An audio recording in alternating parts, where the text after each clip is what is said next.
اور اسی چٹائی کے اوپر بیٹھے ہوئے کسی فقیر نے دیا ہے. اس وقت کہاں گئے تمہارے لاکھوں روپے کی فیس لینے والے ایڈوکیٹ کہاں گئے؟ اس وقت تمہارے ڈاکٹر کہاں گئے؟ اس وقت تمہارے دنیا کے بڑے سائنسداں کدھر گئے؟ فلسفہ پڑھنے والے اور جغرافیہ پڑھنے والے اور زمین اور آسمان کی کمانیں ملانے والے کہاں گئے؟ کون حاضر ہوا تھا؟ ان لوگوں تو لگ جاتا تھا. یہ فقیر کو نہیں لگتا تھا، ان لوگوں کو لگ جاتا تھا. میرا باپ بغیر جنازے کے جاوے تو چولہے کی بھاڑ میں جاوے، لیکن میں نہیں آؤں گا. یہ دنیا کا علم تھا، یہ دنیا کا علم تھا کہ جو باپ کی جنازے کے اوپر اس کو تیار نہیں کیا. یہ دنیا کا ہنر تھا. علم کیا کہتے ہو اس کو؟ علم کیا کہا جاتا ہے؟ علم نہیں کہا جاتا، اس کو ہنر کہا جاتا ہے. اور وہ اگر وکیل لاکھوں روپیہ فیس پانے والا ہے، جائے میرا لڑکا جہنم کی آگ کے اندر جلے، مجھے کیا ہے، میں بچ کے رہوں. سیکرٹری کے ساتھ لیتا ہے اور نہ معلوم کیا کیا چیزیں استعمال کرتا ہے کہ کورونا چپک نہ جاوے. اور یہی مدرسے کے اندر بیٹھنے والے ہیں اور جس کو ہم حقارت کی نظر سے دیکھ رہے ہیں اور مہینہ پگار دینے کے اندر ماں اور باپ ایک ہو جاتا ہے ہمارا. اسی نے تمہارے باپ کا غسل بھی دیا، اسی نے تمہارے باپ کو کفن بھی پہنایا، اسی نے تمہارے باپ کی نماز جنازہ بھی پڑھائی اور اسی نے تمہارے باپ کو مٹی کے حوالے کیا. سب رشتے ختم ہو جاتے ہیں وہاں پر، سب وہاں پر رشتے، تمہاری ڈگریاں سب کے سب وہاں فیل ہو جاتی ہے. تو ماں باپ بڑی قیمتی چیز ہے. ایمان کے اوپر بات چل رہی تھی. اللہ نے حضرت ابوبکر صدیق رضی اللہ تعالیٰ عنہ روزانہ ہر نماز کے بعد 2 رکعت نماز صلاۃ الشکر پڑھتے تھے کہ اللہ نے ہم کو ایمان کی دولت سے نوازا ہے، اللہ نے ہمیں ایمان دیا ہے. اور صدیق اکبر رضی اللہ تعالیٰ عنہ کا تقیہ کلام اور ہر وقت آپ کا ورد لا الہ الا اللہ رہتا تھا کہ اللہ کے علاوہ کوئی معبود ہے ہی نہیں، اللہ کے علاوہ کوئی ہے ہی نہیں. حضرت عمر فاروق کا ورد اور تقیہ کلام ہر وقت رہتا تھا اللہ اکبر اللہ اکبر. کبھی کبھی عمر فاروق کی نظر دین سے اور اللہ کے نبی صلی اللہ علیہ وسلم کے لائے ہوئے طریقے سے تھوڑی دنیا کی طرف مائل ہو جاتی تھی، فوراً کہتے تھے اللہ اکبر اللہ بڑا ہے. حضرت عثمان غنی رضی اللہ تعالیٰ عنہ کا تقیہ کلام اور ہر وقت زبان پہ رہتا تھا الحمدللہ. الحمدللہ نے مال دیا تھا، بہت بڑا مال دیا تھا. تو کبھی دل کے اندر یہ وسوسہ آ جاتا تو فوراً کہتے تھے تمام تعریفیں اللہ کے لیے ہیں، عثمان تیری کوئی تعریف نہیں ہے، تمام تعریفیں اللہ کے لیے ہیں. حضرت علی رضی اللہ تعالیٰ عنہ بہت غریب تھے، کبھی بھی حضرت علی کے اوپر زکوٰۃ فرض نہیں ہوئی. حضرت علی پر زندگی بھر میں کبھی زکوٰۃ فرض نہیں ہوئی. کہاں جائیں گے وہ؟ حضرت علی رضی اللہ تعالیٰ عنہ کے بارے میں اللہ کے نبی نے فرمایا ہنی اللہ کا یا سلمان، ہنی اللہ کا یا علی، ہنی اللہ کا یا مقداد. اے سلمان، اے علی، اے مقداد، تمہیں خوشخبری ہو، تمہیں خوشخبری ہو.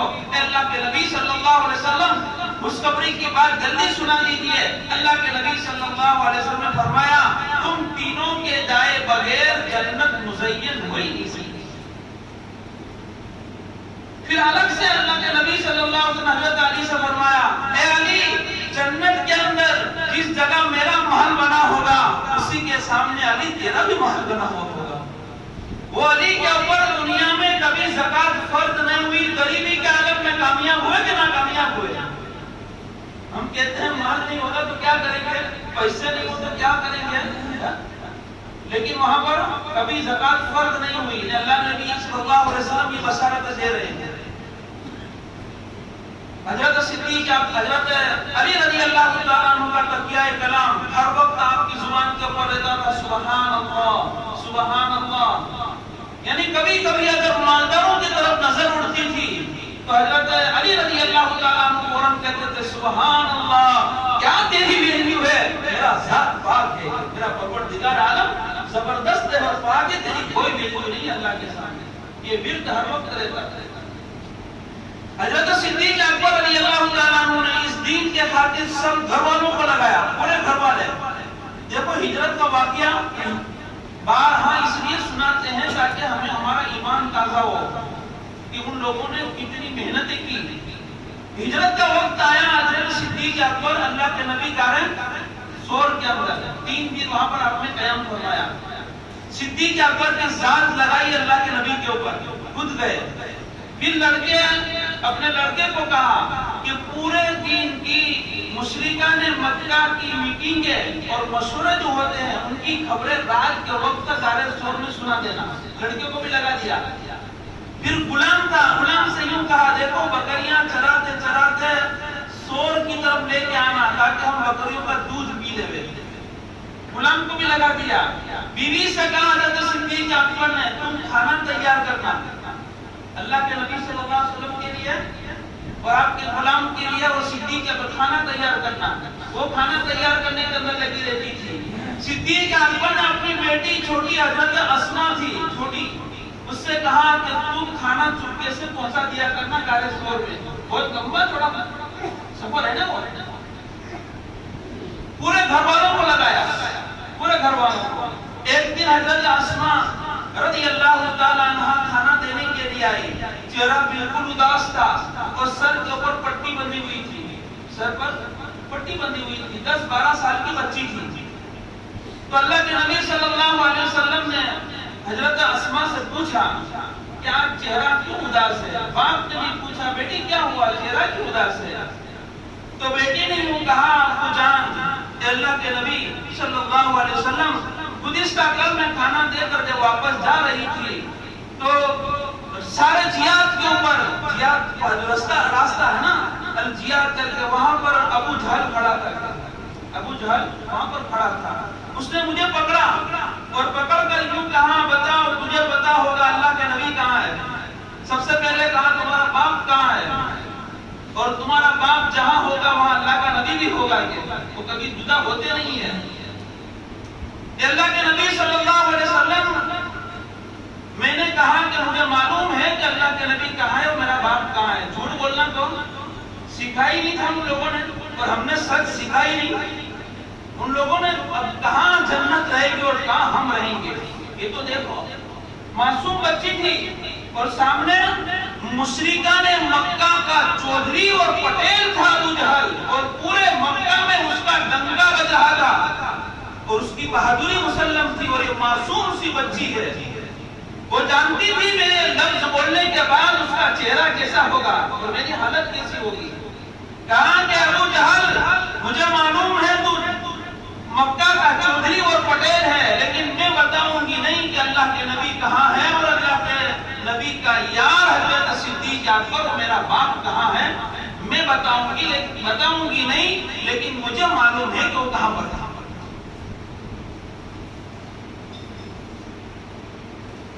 اور آج کا نمازی یوں کہتا ہے کہ جھوٹ بولے بغیر کام نہیں چلتا. نمازی کہتا ہے, نمازی ان پڑھ اور دیہاتی کی بات نہیں, آج کا نمازی کہتا ہے. اور آج کا ٹوپی پہننے والا اور معاف کرنا, آج کا داڑھی رکھنے والا اور کرتا پہننے والا اور دنیا کے لوگوں کو دھوکہ دینے والا یہ مسلمان کہہ رہا ہے کہ جھوٹ کے بغیر کام نہیں چلتا. جھوٹ کے بغیر کام نہیں چلتا. دھوکہ دیے بغیر کام چلتا نہیں, رشوت دیے بغیر کام چلتا نہیں, ناجائز کمائے بغیر گھر چلتا نہیں. ایک لڑکی سے ایمان سیکھو کہ یہ لڑکی نے ابو جہل کو کیا جواب دیا. صرف ٹوپی پہن لینا مسلمان کی علامت, داڑھی رکھ لینا مسلمان کی علامت, کرتا اور جبہ پہن لینا مسلمان کی علامت ہے. یہ کون سی حدیث کے اندر اور کون سی کتاب کے اندر اور قرآن کے کون سے صفحے پر لکھا ہے کہ داڑھی پہن لینے سے جنت الفردوس اور جبہ اور کرتا پہن لینے سے جنت النعیم اور کھلا پہن لینے سے اور ازار پہن لینے سے اس کو جنت مل جائے گی. کون سی کتاب کے اندر لکھا ہے؟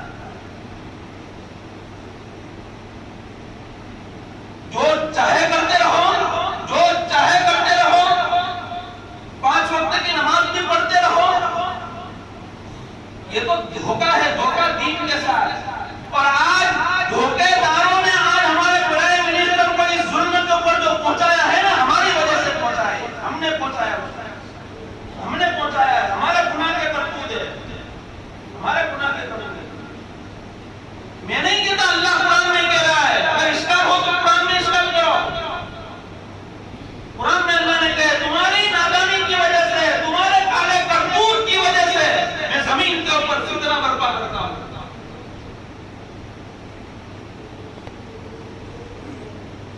اس بچی نے یوں کہا اے ابو جہل مجھے معلوم ہے کہاں پر ہے.